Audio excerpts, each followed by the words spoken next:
Hey there and welcome back to Don't Open That Door. Come along with our triumvirate of terror as we descend into darkness, hurtle into horror, and plunge into peril. If you think you could beat yourself in a fight, you're in the right place. Oh, so we're finally reviewing Fight Club? We don't talk about it. I'm Justin, and my only competition is me, baby. I'm Nico, and I'm Demi most. Well, I'm Dan, and I've got nothing for this one. Nothing. That's probably a good thing considering.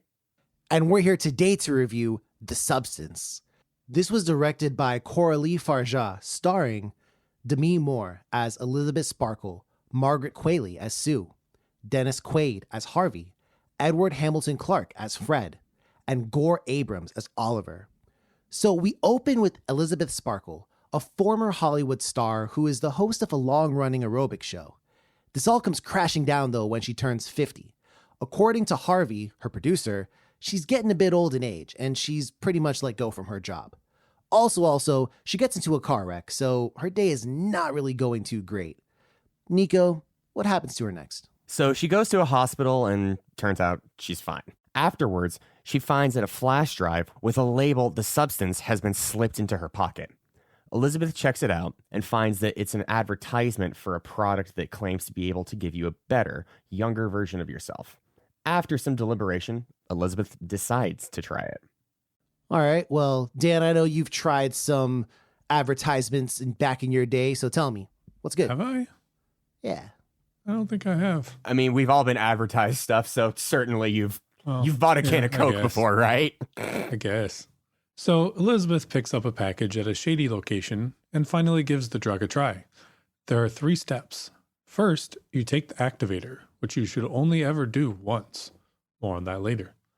Afterwards, you get a younger, better version of you that literally emerges from within you. This version becomes active while the original sleeps, and vice versa. Secondly, while the better version is active, they have to stabilize by taking spinal fluid from the original person. And finally, the two must switch every 7 days in order for the host to recover. Her dealer ends the conversation and reminds her that there is no real separation between the 2 versions. Well, I've never been separate from my other half personally. So Elizabeth does this, and she gives birth to a younger version of herself called Sue, who quickly takes Elizabeth's old job. At first, everything is chill, but Sue explodes in popularity while Elizabeth secludes herself in her apartment. One night, Sue doesn't switch on the 7th day, and instead takes a bit more spinal fluid from Elizabeth. When Elizabeth awakens, she finds that this causes advanced aging and deterioration in her original body. This, naturally, causes some increased tension between Elizabeth and Sue. Nico, have you ever stolen from yourself and gotten mad? I mean, I definitely tried to buy a really, really expensive harmonica while I was intoxicated. I knew it was going to be some shit like that with you. But keep going. Thankfully, the charges didn't go through. I'm not going to talk about how much it would have been, but that's a story for another time. Eventually, Sue stops switching altogether, and like 3 months go by. Oof. Finally, Elizabeth runs out of spinal fluid, and Sue is forced to switch back. Now, due to Sue's abuse, Elizabeth becomes a horrid hag. She calls the substance company and gets a vial to kill Sue, and she injects the vial into Sue, but she can't bring herself to fully go through with it and leaves a little bit left in the syringe. Instead, now, she wakes Sue up. Sue sees the vial and kills Elizabeth. This is not good for Sue, as she has a New Year's Eve thing to host, and Elizabeth is not around to stabilize her anymore. This is also not good for Sue. I mean, what do you want? But I do know when I need some stabilization, Dan is often there with no spinal fluid. So Dan, how does this all wrap up? No Dan is Titan also for the me. stabilizer of this podcast, I think.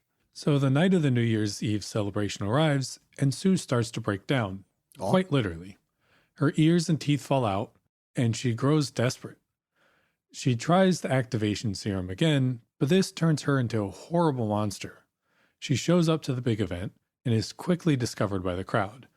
A man attacks her and cuts off her head, but, she just goes I don't know back. about quickly discovered. She gets away with it for longer than you'd think. That is true. It took people a little while to realize She that literally Sue's takes a face fucking was just picture paper. with holes in her eyes. And everyone's like, we missed you so much. Yeah, this is normal. Well, there's part of it that was a dream because she doesn't really talk to anyone until she like ghosts onto the stage. Yeah. Yeah, it was kind of like a dreamlike sequence where you don't quite know what's real and what's not exactly. But so this man attacks her and cuts her off her head, but she grows it back. Light work. Her arms fall off, and she covers the crowd with blood. She begins to dissolve and finally makes it to her own Hollywood star of fame as she breaks down into a puddle of blood. Isn't that a new metal band?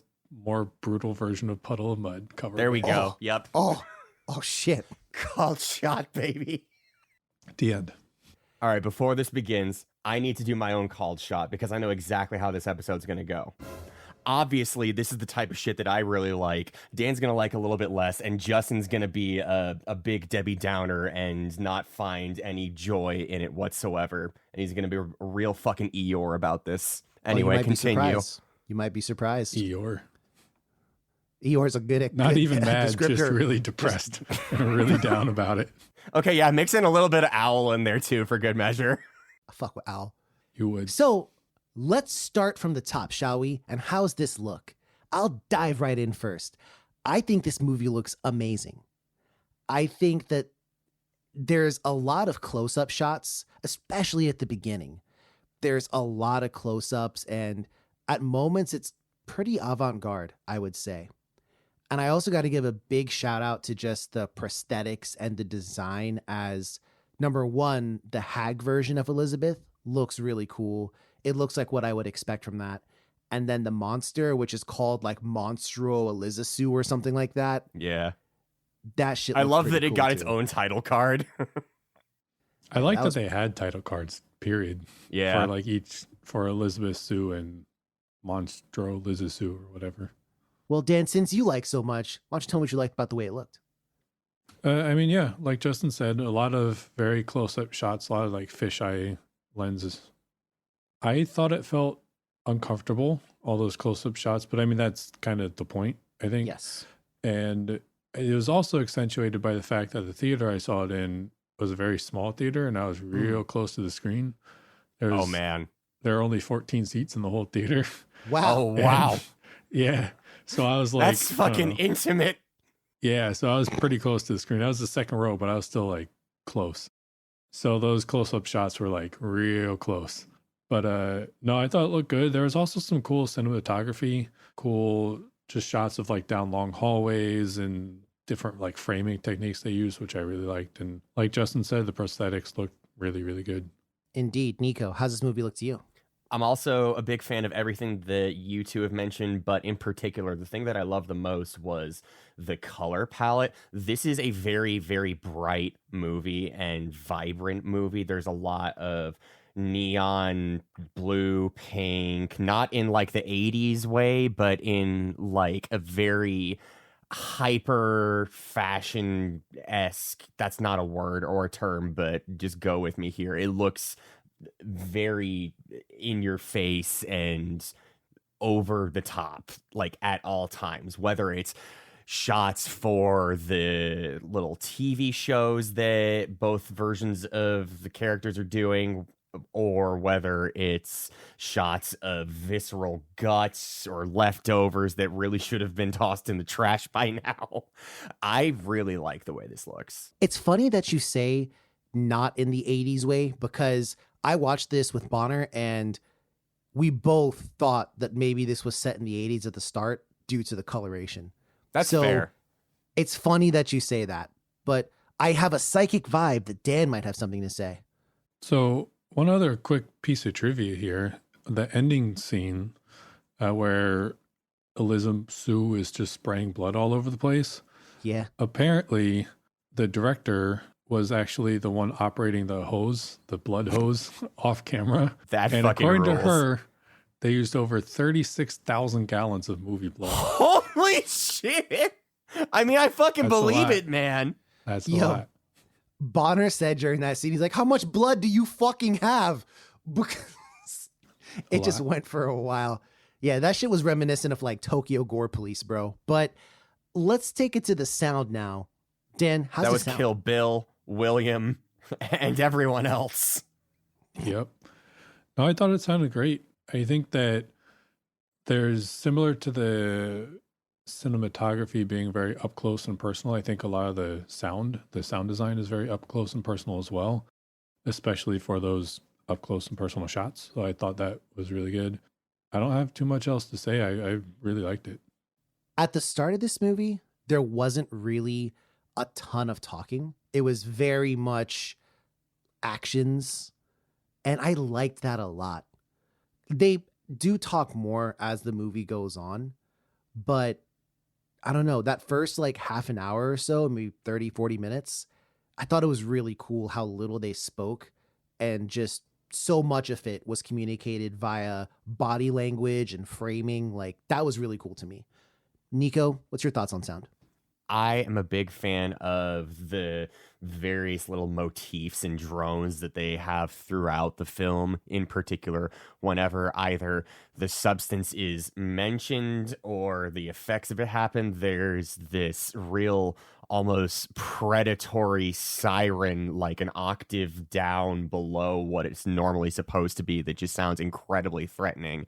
And the little just booms and menacing, almost onomatopoeia-esque things that you would hear were all very well orchestrated and placed. So I'm once again a big fan.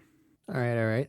Let's dive in now to the meat and potatoes of this one. First, let's talk about the end. How do we feel about that? She turns into this monstrosity, is rejected by everyone, and then basically dies. What do we take She from gets that? fucking Zamboni'd, bro. I thought the New Year's Eve sequence was pretty cool. Throughout the film, there's a lot of moments, brevity is not the right word, but the film doesn't really take itself all too seriously. Right. There's a lot of moments throughout the film that are almost laugh worthy. And it's like you don't want to laugh because you're not quite sure if it's supposed to be funny, but like it is. And then sort of near the end, you just get this over the top, super exaggerated scene that's almost hilarious in the over the topness of it, the absurdity of this scene. And I thought that was just really cool. And then, of course, you know, the very last scene of her on the remains of the Eliza Sue monster on the Hollywood Star was, you know, just bringing it all full circle back. And I really liked that. I thought somebody was going to like step on her and then just keep walking. I didn't think it was going to be like the cleaning machine, but either way, you know, still did the same kind of thing. I liked it.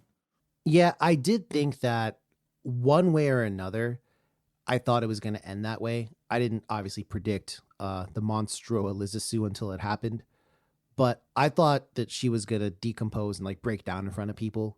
I thought that was kind of hinted at throughout the movie, but I don't know. I just in general felt 0% pity or sympathy for her.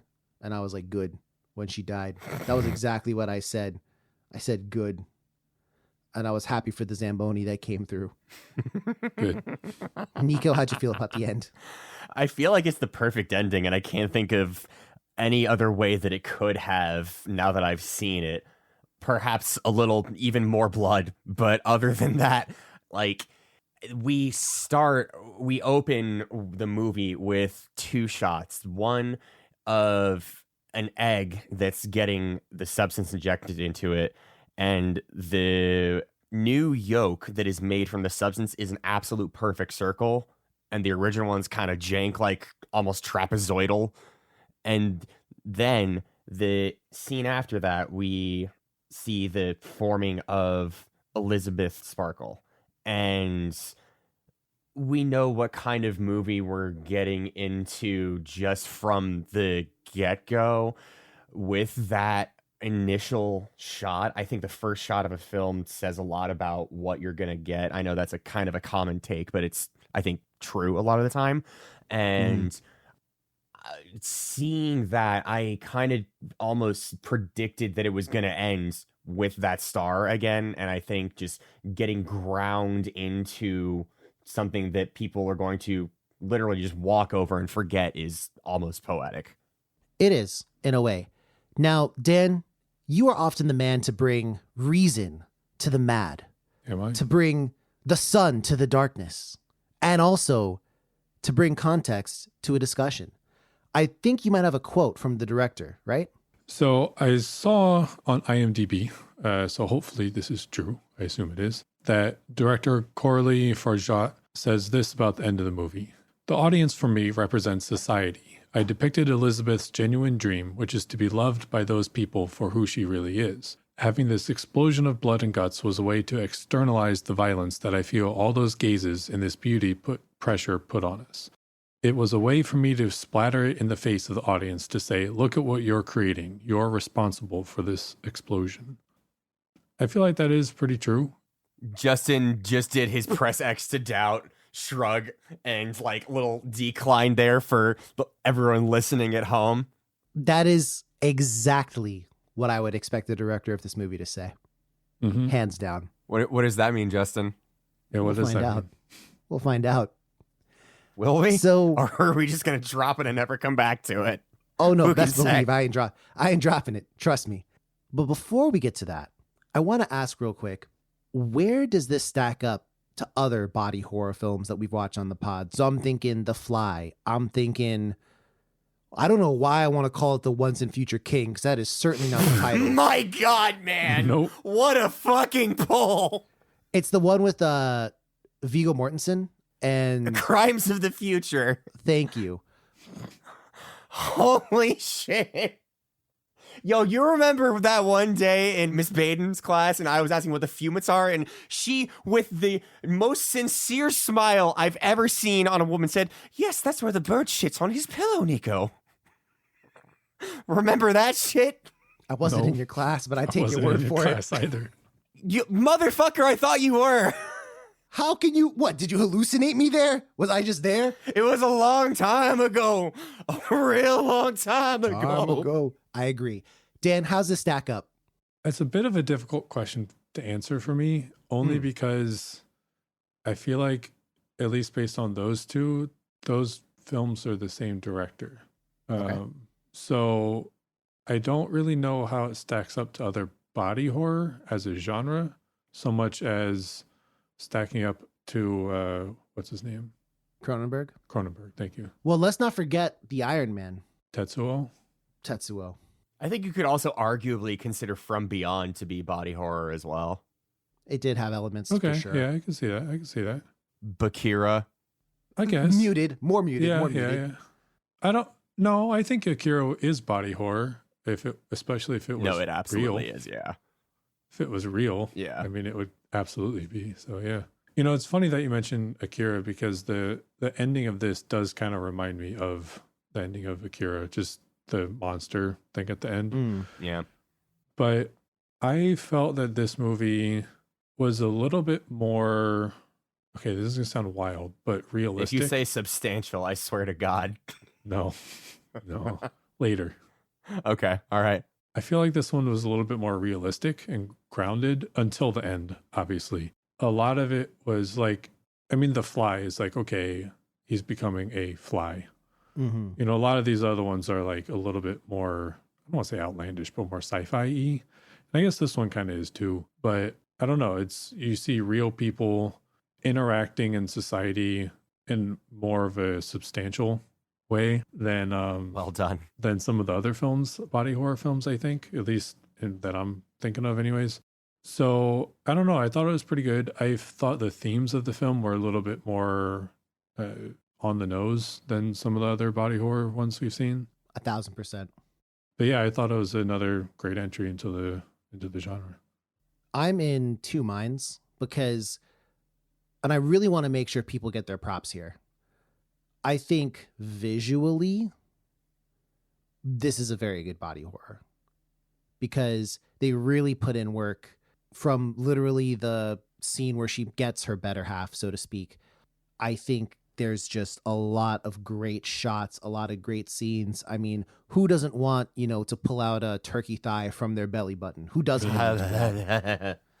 So I think visually, I have a thing with belly buttons. I don't know if we've talked about that, but yeah, that part just Well, we haven't, but now we know. And I want to give them props on that because it was really, really good. Now, in terms of themes and just how much do I like this, this is probably dead last for me in our pantheon, but I'll talk more. I'll there's 7 days on the fucking meal feeding, so this is only day 1. Let's get to day like 2 or 3 before I really dive into it. Nico, where you at? So something that I want to bring to the table that we haven't mentioned yet is that I'm also like 90% sure that in addition to body horror, this is a satire. It is. Yeah. So I just wanted to make sure that was clear. Like Harvey, I wonder who that's inspired by. Oh, yeah. Do we have any guesses? I actually thought it was like Vince McMahon. Bro, really? Are you for real right now? Just because his wife is our new Secretary of Education or whatever the fuck, which, boy fucking howdy, do I have some thoughts about. But that's another episode for another time. No, bro, it's Weinstein. Oh, is it? Yeah. Like, you know how Aslan is Jesus? Well, yeah, it's like that's that. Jesus backwards. So now I want to go You stupid motherfucker. You have no idea. So I want to talk now about the themes in this movie. And I think this is where we're really going to get to breaking some things down here. So what themes do you see? Maybe just take 1 or 2 so there's enough for the whole class. The commodification of women's bodies. That's the theme. Expound on it, sir. So there's obviously a whole industry around it, sex sells in particular. Whenever these new young starlets appear, the industry will more or less take over their lives, oftentimes in a very predatory way. It's an awful place to be, and I wouldn't want to be part of that in any way, shape, or form. But this is a sort of extended visual hyperbole for the harm that is done in particular to women in the film, fashion, etc. industry who are under the continual omnipresent gaze of society. All right, Dan, I see your hand up in the corner there. What do you think's the theme? My hands are literally in my pockets. See? Oh, so that wasn't your hands then? Nope. Don't worry about it. So I kept thinking throughout the film a lot about social media and just like internet life versus real life. And, you need more followers. Yeah, for real though. You have, 2 versions of yourself. One, which is the younger and more fame and everything. And then the real version of you.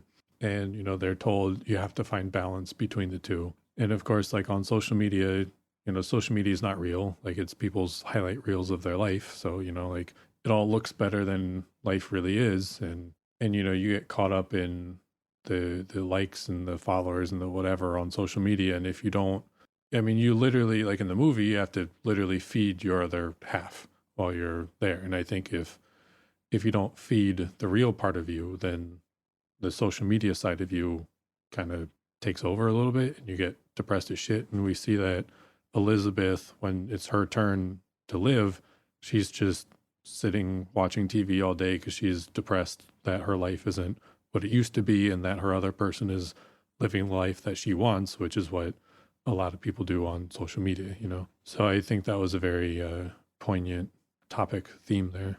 Indeed. And before I say what I'm going to say, I do want to put out a quick disclaimer. Sometimes the message you take from a film is not the message the intended is not the message the director intended. Sure. But Sure. first, I will say one theme I definitely saw here is substance abuse, because quite literally, Yeah. it is the substance, and it is quite literally abused. Elizabeth wouldn't have had any of the problems she had in this movie if she'd been able to follow the rules outlined to her. Straight up. Like, that was her / Sue's choice. Oh, And say she followed the rules for the most part. but she is also Sue. They are one and the same. And that True. is where I Yeah. run into an issue with the movie, because at times she and Sue are depicted as clashing, having different things they desire at times. And the only way, because it is kind of plot holey a little bit, but the only way I can really work my head around it is to view it as like a drug almost, you know? Because I wanted Because it is a this. drug. Well, right, but I mean like in terms of addiction through that lens. Yeah. Because it's like, hey, I wanted this, but I didn't want to do this. It's almost akin to someone going on a drug binge and then waking up 2 days later, like, what the fuck did I do? For I sure, didn't yeah. want to do this. I didn't want to do that. So that's kind of how I see it in particular with this. And this is the part that I think was maybe not intended. But I think this could also be seen as a warning to don't be like Elizabeth and learn to be happy with yourself for who you are. I think that was I think absolutely that's intended. Very intended. Because like I felt at times the movie was trying to make me feel sympathetic for her, and that just fell flat, to be honest with you. Like, I never once felt bad for her. And the director's words at the end where she's like, you know, the damage that these gazes do to you, to be honest, I kind of feel like it's almost like fighting or soccer or anything where you go into something knowing there's a shelf life. And I mean, to me, I mean, she was 50. I'm surprised she lasted that long. And I might sound cynical, but I'm just being real. Like, there's a number of fields where it's understood that you are there for, you know, your body, or, you know, like when you're a soccer player, when your legs go, they're gone. Like, you're done. That's just the phrase. Like, your legs have gone. You're over. Yeah. Or but I don't think boxers. that. I think even knowing that doesn't mean it doesn't suck, right? Oh. I mean, if you're Cristiano Ronaldo and then you age out and your body just can't handle it anymore, and then I mean, he's not ever going to be a nobody, but like, you're not playing on the field anymore, that's probably going to suck, even though you know that. Oh, Like, for true, you for know? true, for true. 100%, yes.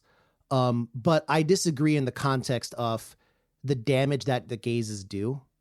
Like, to me, the audience doesn't necessarily deserve that, because Elizabeth What do you mean was deserve that? because she said it's almost like explosive retribution on the audience for the damage that they do. Like, that was the Oh, quote, sure, the yeah. damage that the gazes do. And I'm saying, me personally, I don't think the audience necessarily deserves that, because for me, this is almost kind of like an exchange where the audience does fixate its gaze on her, and she invited that gaze until now the audience no longer wants to gaze at her. And I think that sucks. And I think on a personal psychological level, yes, like, that certainly sucks. And that's something that a lot of people got to deal with in, you know, sports predominantly, but in a lot of other places too.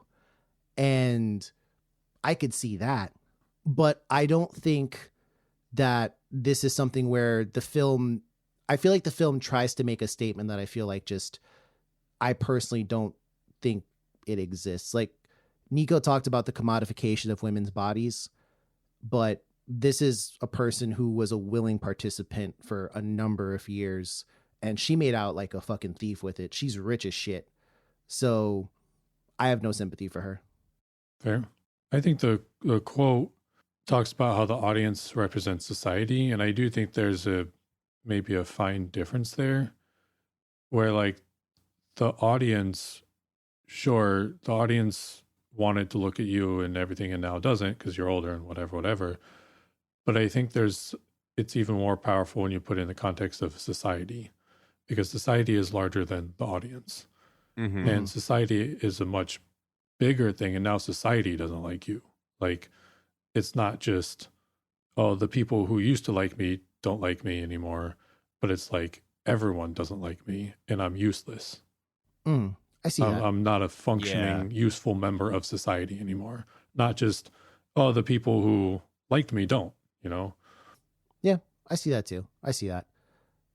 Nico, do you see any influences on this movie? Something that might have influenced this?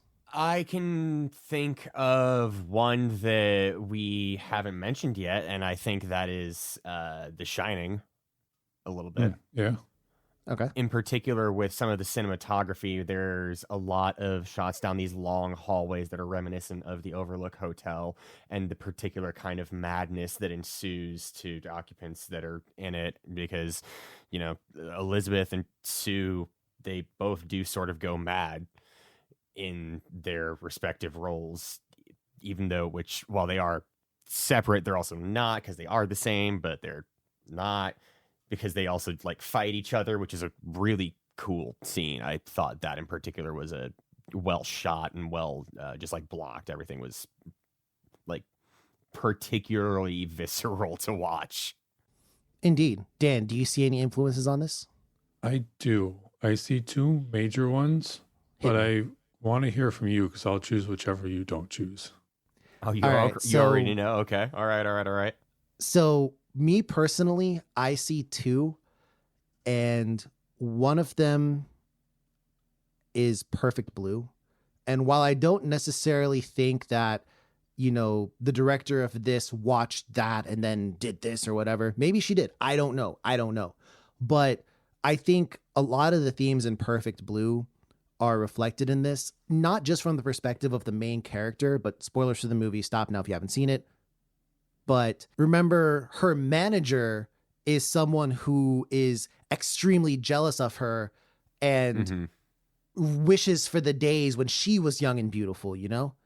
And to me, that kind of sort of is similar to Elizabeth, because Elizabeth just wants her beauty back because that's what she feels like is her thing. I want my beauty back. Yeah, pretty much. But Dan, you were going to pick something that I didn't say. I'm sure I must have missed something. Yeah, so I picked two. The first one is, I think, probably one of the more obvious ones, which is Cronenberg. Of course. The Fly is one of the major ones. There are almost shot-for-shot scenes. Well, maybe not shot-for-shot, but with the fingernails coming off, the ear falling off. Those Indeed. are done exactly in The Fly.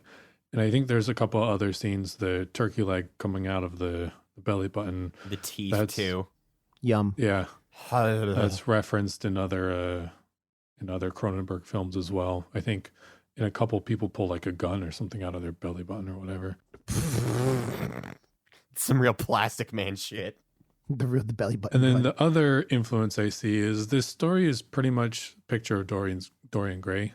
You know, like painting the picture to stay young and everything, and then the painting and kind of deteriorates and whatnot. For sure. So I think that's pretty much this story. Interesting. Okay. All right. So now I want to take it to a favorite scene, and I'll lead because we've called out a bunch, so maybe you could just say what it is. For me, my personal favorite scene was the one where Sue just needs like that extra day. And to me, that represented the breaking point. Because at the start, Sue's really respectful of Elizabeth because she is Elizabeth. And I feel like they're synced up, you know, they're connected. And as time goes on, the two kind of drift apart. We get the scene with the old man who's like, they take more and more from you, which again, it's the same person. But there's a point where Elizabeth as Sue starts neglecting herself and she lets part of herself literally waste away. But all of that starts from that one moment where she's like, I just need one extra day. That's all I need. And that to me, I think was a cool scene because that's the start of the downfall. How about you, Dan? My favorite scene was the initial sort of transformation or whatever when Elizabeth first takes the substance, and then you see Sue kind of come out, and these like zoom in on the eye, and you see the iris like split and everything. Yes. Like I thought that Yes, was yes. really cool, and just that whole sequence was pretty visceral, but really, really cool. Indeed. Nico, how about you? So my favorite scene was actually one of the more calm and quiet ones. It's where we see Elizabeth go into a cafe and she actually runs into one of the original sort of workers who sold her or got her interested in the substance. And it's this old man with this really noticeable birthmark, and he talks to her about just how lonely he's gotten and how that was just, I don't know, something that seemed to profoundly affect her. I think that in context with the rest of it is almost a little more powerful than some of the violence that we see. Yeah, man. Well said. Well said. Real psychological damage for true. You mad, Jess? No, Okay. All right. I'm that right now. I'm that gorilla with the lawnmower. I also really like the New Year's Eve joint. That was fucking wild. There is no need to be upset. For context, listener, because I don't know that it was put together very well. The scene that Nico was just talking about is also the scene that Justin was referencing. Just so the audience knows. Fair enough. Let's. That was a long ass laugh. Let's take it to the critic review. Psych! It's the what would you do? Let me ask you a question here. Both Demi Moore and or Margaret Qualley. Hey, I told you, Nico's about the gilfs. I ain't gonna front. Now, I'm gonna move on here to this. What would you say is your best feature or something that you would not give up? Anything that could be construed as physical. Oh, not including mental? No. You keep your mentality on deck always. Oh. I'm saying something Okay. physical. Anything physical. Answers must be PG. I mean, 13. I'm pretty fucking attractive, I think. So I would keep my face. How about you, Dan? What you got? I mean, I guess I'm going to use the cop-out answer. Oh, fuck you. Fuck I you. mean, I'm tall as shit. All right. Fucking Giganto Dan over here. I sure as hell wouldn't keep my fucking GI tracked, I tell you that. How about you, Caillou? I'm really tough. Thank you, Like- Dan. Like TUFF. So I, in my life, have regularly just like, Did you have to fight the hair away? bruh, you don't fight it away, you fight it back. But I've, taken my beatings in the day. I've, bruised up my ribs, been laid up, couldn't go to a hospital. So I just fucking like lay there until it got better. Fucking, I don't know. I've just gone through shit and people are like, are you okay? And I laugh and I'm like, I am. And I'm not lying. I really am. So like, I'm tough. Count that as what you will. I don't know how much we've talked about it on pod, but like, he's not lying. Justin's resilience is other fucking worldly. He will like enough on that. semi-regularly eat things that have been like microwave nuked to hell well past their expiration date, and been like 2 days later, man, I really don't understand why I feel so sick like a day ago. Just putting it out there, bro. Like I said, I'm tough. I could take it. So I want to ask now, critic review, where do you think this ranks on Rotten Tomatoes? I'm going to say really high. I'm going to say 91. Nico. I'm going to say 93. Dan, keep your crown, king. Yeah, because boy. this one is a 90% on Rotten Wow, Tomatoes. that's close. The audience was less enthused at 75%. But real quick, hit me with your score, lads. I loved this. I thought this was an absolute wild ride from start to finish. I really love the cinematography. I really love the opening scene. The violence on display is crazy. And in particular, when I was watching one of the more destructive scenes to Margaret Qualley's countenance, I texted Dan just in a I wish I was blind, but more of just pained rage. And it is, here's what I said. Bro, the teeth! Ah! No, not the fingernails too! Her ear! Ah! Skull emoji, skull emoji, skull emoji, skull emoji, skull emoji. What a fucking finale. Holy shit, dude. And I stand by that. I'm gonna say 95. All right. I like this movie. I thought it was pretty good. I didn't like it as much as Nico, as he predicted. Yep. But there were the close-up scenes that were made to make you sort of uncomfortable, made me uncomfortable. And I understand that's what it was supposed to do, but I didn't like that quite so much. And I did think the runtime was a little long. It's like 2:20, I think. Mhm. And I feel like a lot of scenes, a lot of the movie could just be cut shorter. Like I feel like it could be like an hour 50, 2 hours even, still be a slightly longer movie, but still get the point across and be fine. I'm going to give it a 84. So I actually really love this. No, I'm fucking with you. I didn't like this movie at all. And I think the cinematography is amazing. Great cinematography, great visuals. Shout out to those people who make movie magic. I just took real issue with the plot. Part of that is, like Dan said, the runtime is way too long. And I think a major contributor to that is the fact that I'm the type of guy who I like my themes woven in, you know, like Parmesan grated into a nice pasta. And what I don't want people to do is to beat me over the head with the block of cheese, which is exactly what this movie does, in my not professional opinion. Because to me, I understood what was happening, and I don't even care if it's on the nose. Like, that's fine. But for it to be so on the nose for so long, I had mad fatigue. I was like, yo, man, like this, it just keeps going and it doesn't stop. And I feel like this movie didn't have anything new or visionary to say. I think that the success of this movie, I'm sounding like a hater, but I feel like it's kind of overblown. So for me, it's going to be a 65. And that's largely down to the people who did the sound, the design, the cinematography. Like, those are all real G's in my opinion, because those are all great. And for the record, if this movie had just magically stopped at the 45-minute mark or the 50-minute mark, I might be right up there with Nico in terms of my score. But there's been once or twice this has happened, but my opinion, if this just took a fucking nosedive, pretty much once we got past like the hour 10-minute mark, took a nosedive. But I truly did enjoy the first hour of this movie. Thought it was pretty class at that point. So yeah, that's where I'm at. Just want to note I was 100% correct in my prediction.